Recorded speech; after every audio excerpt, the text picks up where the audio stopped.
Good evening to all of you. Once again, welcome you to on my YouTube channel RDK English. I hope you all are doing well. और सभी को जय सिया राम। और आज का topic preposition, basic preposition की हम लोग चर्चा कर रहे हैं। आज और कुछ प्रेपोजिशन उठाऊंगा दोस्तों, उनकी चर्चा करूंगा। आप स्पोकन में कैसे इस्तेमाल कर सकते हो और you can make your English incisive and you can be eloquent speaker. Means the English can be strong by words. If you have the excess of words, then you can become a eloquent speaker. Nobody can defeat you in speaking, right? And you will be adept in speaking. So by this thing, let's get started. तो आज हम लोग कुछ preposition की फिर चर्चा करने वाले हैं। जैसे कॉमन प्रेपोजिशन है, आप लोगों ने अक्सर यूज़ करते होंगे अक्रॉस और बियॉन्ड, है ना? अक्रॉस और बियॉन्ड समझ लेते दोनों का मतलब क्या है, ज़रूरी है जानना। अक्रॉस के मतलब अगर देखा जाए तो दो तरीके से इस्तेमाल कर लेते हैं, मतलब मीनिंग वहीं पे वहीं इर्द गिर्द घूमती रहती है। के पार, एक तो यह मतलब होगा इसका हिंदी में के पार, और एक होता है इस पार से उस पार तक, ये हिंदी होगी भैया। इसके भी दो मीनिंग होते हैं भैया बियॉन्ड के। एक होता है के उस पार और दूसरा होता है के परे, ये हिंदी हो गया कुछ कुछ, ठीक है ना? के उस पार और दूसरा है इसका के परे। समझ में आ रहा है? के उस पार और के परे, ठीक है भैया? दिखाई दे रहा है के उस पार और के परे, ठीक है? ये तो हिंदी हो गया। इसको हम लोग दो तरीके से इस्तेमाल कर सकते हैं। देखो सेंटेंस बताएगा वहां पर इस पार से उस पार तक की बात हो रही है, के उस पार की बात हो रही है। डिफरेंस दोनों के बीच में बाद में बताऊंगा, पहले कुछ सेंटेंसेस देख लो। मैंने कहा उसका घर नदी के उस पार है। उसका घर मतलब हीज हाउस इज, उसका घर है। अब आप बताओ, देखो नदी के उस पार, अक्रॉस द रिवर, तो मैं कौन सा सेंस लगा रहा हूँ? के पार। उसका घर नदी के उस पार है। मेरा घर My school is across the road. मेरी स्कूल जो है वो रोड के उस पार है। तो आप यहाँ पे सेंस दिखा रहे हो भैया, इस पार से उस पार, something is from this side to that side.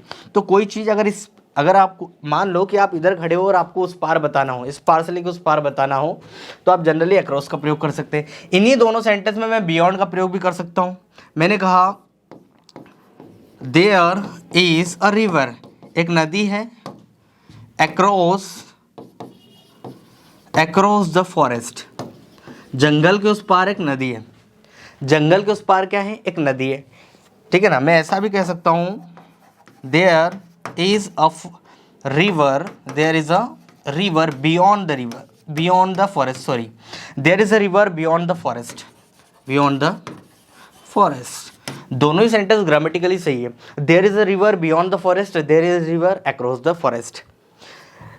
तो जंगल के उस पार एक नदी है, दोनों ही सेंटेंस सही है। सर आपने यहाँ पर बियॉन्ड भी लगा दिया और यहाँ पर अक्रॉस भी लगा दिया, अब कोई तो डिफरेंस होगा दोनों में। के उस पार के रूप में दोनों लगा दिया, बस डिफरेंस ये समझो दोस्तों। देखो अगर आप इस पार खड़े हो और इस पार खड़े होके उस पार जो भी चीज़ आप बता रहे हो, I would repeat my word, इस पार आप खड़े हो और उस पार की कोई भी चीज़ आप इस पार खड़े होके बता रहे हो, ठीक है ना? तो अगर वो चीज़ आपको आंखों से दिखाई दे रही तो अक्रॉस लगाओ, और नहीं दिखाई दे रही तो बियॉन्ड लगाओ। मान लो एक बड़ा सा पर्वत है और मैंने कहा पर्वत के उस पार एक नदी है, मैं इस पार खड़ा हूँ और मुझे नदी नहीं दिखाई दे रही है, तो मैं बियॉन्ड के साथ चला जाऊँगा। There is a river beyond the mountain, there is a river beyond the mountain. Generally mountain होता है लेकिन बोलते नहीं हम लोग, राइट? उसके एक्चुअल प्रोनाउंसिएशन। तो there is a river beyond the mountain, पर्वत के उस पार एक नदी है। अगर वो दिखाई दे रही तो बोलो there is a river across the mountain. Difference समझ में आया? आंखों से दिखाई दे तो अक्रॉस और नहीं दिखाई दे तो बियॉन्ड। कौन सा यूज़ होगा भैया? ये के उस पार, के पार और के उस पार। अब इसका एक यूज़ होता है के परे के लिए, और इस पार से उस पार तक। चीज़ें वही है, कोई नई चीज़ नहीं है। अब देखो मैंने कहा कि अक्रॉस का मतलब होता है इस पार से लेके उस पार तक। जैसे मैंने बोला मैं नदी के इस पार से उस पार तक तैर सकता हूँ। सेंटेंस देखो मीनिंग वही है, बस थोड़ा सा तरीका बदल गया बोलने का। मैं नदी के इस पार से, मतलब अभी मैंने शुरुआत की से लेके उस पार तक तैर सकता हूँ। तो I can swim across the river, मैं जंगल के इस पार से उस पार जा सकता हूँ। तो I can go, across the forest, मैं जंगल के इस पार से उस पार जा सकता हूँ। मतलब वो के उस पार के सेंस में ही है ना, मैं जंगल के इस पार से उस पार जा सकता हूँ, मैं तालाब के इस पार से उस पार जा सकता हूँ। I can go across the pond, ठीक है ना। एक तो ये होगा कि इस पार से उस पार तक। अब देखो बियॉन्ड के परे के रूप में कैसे यूज़ करते हैं हम लोग, के परे, के परे।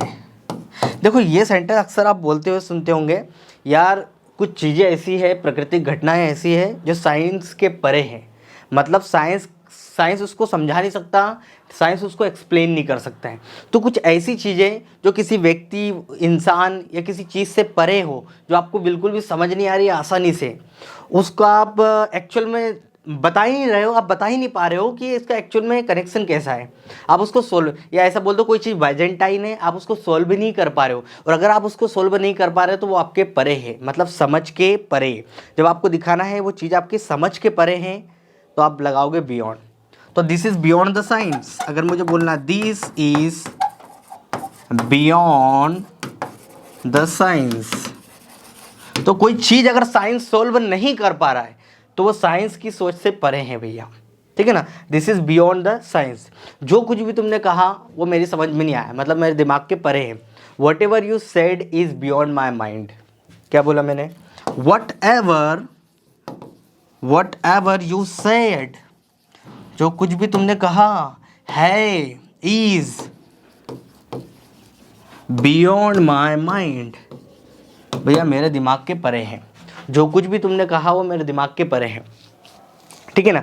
जो कुछ भी तुमने समझाया मुझे समझ नहीं आया। For example, what ever you explain I couldn't understand को कहा जा सकता है what ever you explain is beyond my mind, is beyond my mind. तो कोई चीज़ आपके समझ के परे है तो आप उस कंडीशन में आप बियॉन्ड का इस्तेमाल कर सकते हो दोस्तों, ठीक है ना। जनरली बियॉन्ड के दो यूज़ की तरफ हम लोग कर लेते हैं। आई होप मेरा पॉइंट आपको क्लियर हो गया होगा। एक शब्द होता है कॉमन, ऑफ। ऑफ का इस्तेमाल हम लोग दो तरीके से करते हैं जनरली। पहले तो हम लोग इसका मतलब कॉमन तौर पे करते हैं काके की के लिए, पोजीशन दिखाने के लिए, रिलेशन दिखाने के लिए। इसका इस्तेमाल हम लोग रिलेशन दिखाने के लिए करते हैं। क्या दिखाने के लिए करते हैं भैया, रिलेशन अगर दिखाना हो तो आप किसका इस्तेमाल करते हो, ऑफ का। ये किसी व्यक्ति का रिलेशन किसी व्यक्ति से बताता है, ऑफ। ये पोजीशन का ही काम करता है, एक प्रकार से अधिकार ही दिखाता है। जैसे you are brother of Ram, तुम राम के भाई हो। जैसे मैंने कहा you are brother of Ram, तो मैं क्या कर रहा हूँ यहाँ से ऑफ से ये बताने की कोशिश कर रहा हूँ कि भाई जो यू है ना वो राम का क्या है, भाई है। इसका मीनिंग जाता है काके की से, हिंदी में अगर देखा जाए तो काके की से जाता है। मतलब एक व्यक्ति का रिलेशन किसी और से बताना हो तो हम लोग जनरली ऑफ का इस्तेमाल करते हैं, ठीक है ना। You are student of deck, तुम डेक के क्या हो, छात्र हो। जैसे you are student of deck, you are student of deck, तुम डेक के क्या हो, छात्र हो। We are people of India, हम भारत के लोग हैं। We are people of India. तो आप यहाँ देख रहे हो कि ऑफ जो है भैया वो आपका रिलेशन बता रहा है, आपका संबंध बता रहा है कि आप पर्टिकुलर आप कहाँ के हो, आपका संबंध क्या है पर्टिकुलर प्लेस से। मतलब तो ऑफ क्या दिखाता है, आपका रिलेशन दिखाता है उस पर्टिकुलर जगह से। समझ में आ गया। एक तो ये कॉमन यूज़ है, बहुत बेसिक यूज़ है, हम लोग बोलचाल में अक्सर करते हैं, राइट। अब एक और हम लोग ऑफ का इस्तेमाल कर लेते हैं। हालांकि मैं फिक्स्ड प्रेपोजिशन में आपको बताऊंगा, लेकिन हाल फिलहाल देख लो। ये एक शब्द होता है डाई, ठीक है ना। डाई ऑफ होता है हमेशा जब कोई बीमारी से कोई व्यक्ति मर जाता है ना, तो हमेशा क्या लगाते हैं हम लोग, डाई ऑफ का प्रयोग करते हैं। सेकंड फॉर्म डाइड ऑफ हो जाएगा, राइट। किसी बीमारी से कोई व्यक्ति अगर मर जाता है, कोई भी बीमारी हो, अगर उससे उसकी मृत्यु हो जाती है तो डाई ऑफ का प्रयोग करते हैं। जैसे ही डाइड ऑफ कैंसर, वह कैंसर से मर गया, he died of cancer, common है, ठीक है ना। उसकी कैंसर से क्या होगी दोस्तों, डेथ हो गई। राम डाइड ऑफ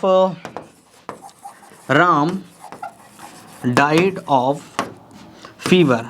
अब राम की मृत्यु किससे हो गई भैया, फीवर से हो गई। ही डाइड ऑफ कोरोना, वो कोरोना से मर गया। यहाँ पर डाई ऑफ का मतलब होता है से। तो जब किसी बीमारी से कोई व्यक्ति अगर एक प्रकार से उसकी मृत्यु हो जाती है तो डाई ऑफ का प्रयोग करते हैं।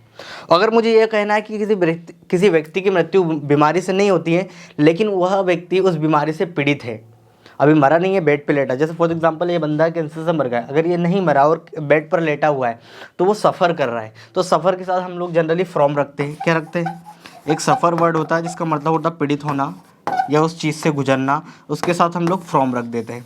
जैसे he is a suffering from fever, वह बुखार से पीड़ित है।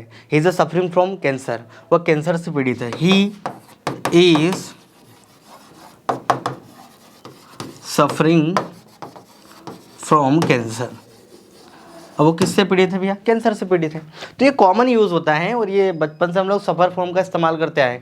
आई have been suffering from fever since last night, that's why I can not come to school, है ना। ये एप्लीकेशन की लाइन है और अक्सर हम बोला करते थे, कोई जब इंग्लिश नहीं भी आती थी, लेकिन ये लाइनें बड़ी मतलब मस्त तरीके से हमको रटी हुई थी और हम मतलब बिंदास होके बोलते थे। तो उस समय हमको ये नहीं पता था कि भाई ऐसा क्यों होता है, लेकिन आज हम लोग थोड़े समझने लगे तो हाँ पता चलता है यार, कोई व्यक्ति अगर किसी चीज़ से पीड़ित हो, किसी बीमारी से पीड़ित हो, तो हम लोग सफ़र फ्रॉम का प्रयोग करते हैं। तो ये कॉमन प्रपोजिशन, आई होप आपको समझ में आई होगी। अगर इनसे रिगार्डिंग आपको कोई भी डाउट है, you can drop your comments in the comment box. तब तक के लिए till then keep practising, have fun. जय हिंद एवरीवन।